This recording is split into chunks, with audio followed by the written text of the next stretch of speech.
Traitor to some, hero to most.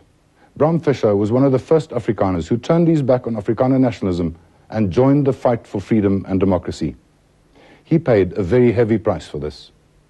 This week, his daughters talked about their father's experiences in prison. Let's find out more about the man Bram Fischer.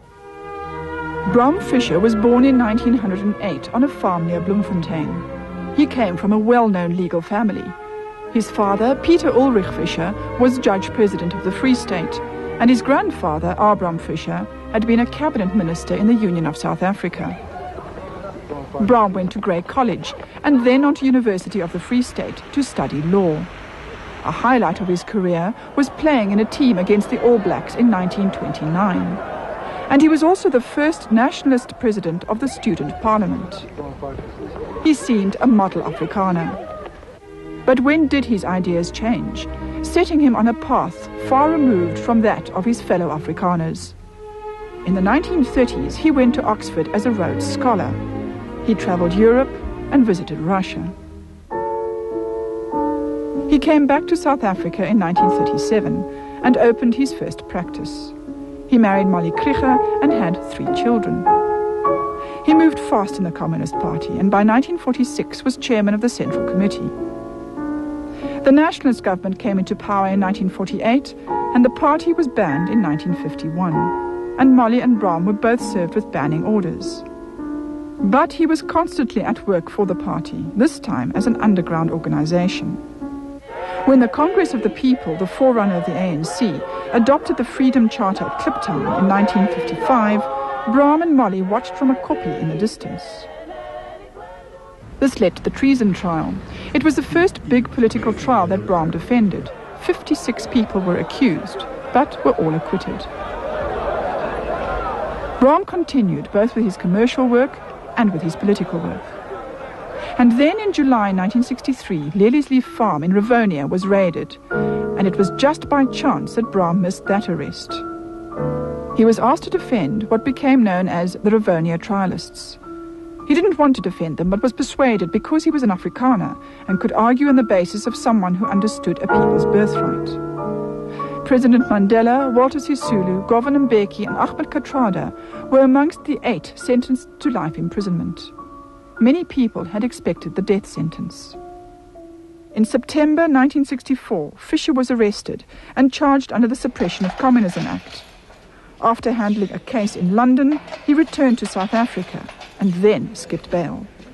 He then went underground as Douglas Black, and during this time was struck off the advocate's role.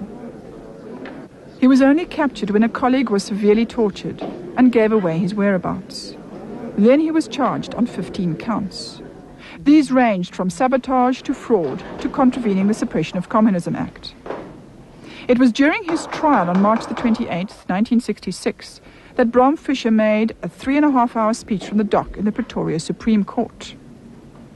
In it he said, "When the laws themselves become immoral and require the citizen to take part in an organized system of oppression, if only by his silence or apathy, then I believe that a higher duty arises. This compels one to refuse to recognize such laws." He was sentenced to life imprisonment.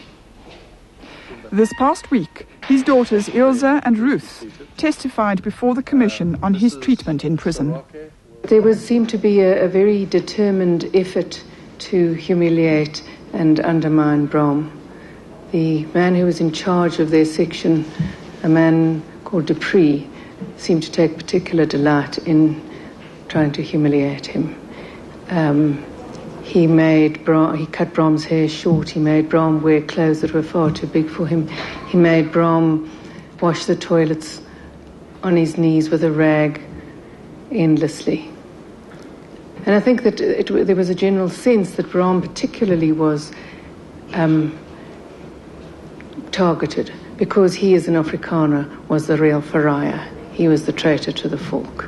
We learned from your statement that Bram got ill and progressively ill. We were not told how badly Bram was being treated while he was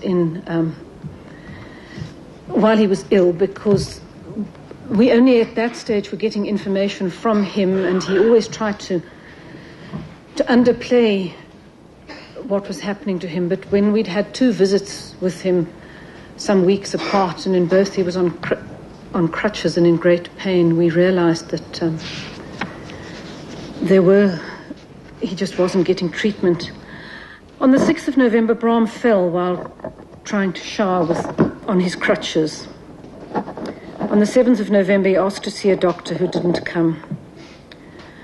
On the 8th of November, he again asked to see a doctor, but the medical orderly said it was impossible to get a doctor. On the 9th of November, Bram was in great pain. The medical orderly provided some analgesics. On the 12th of November, Dr. Brandt said there was no fracture. I don't think he even did an examination.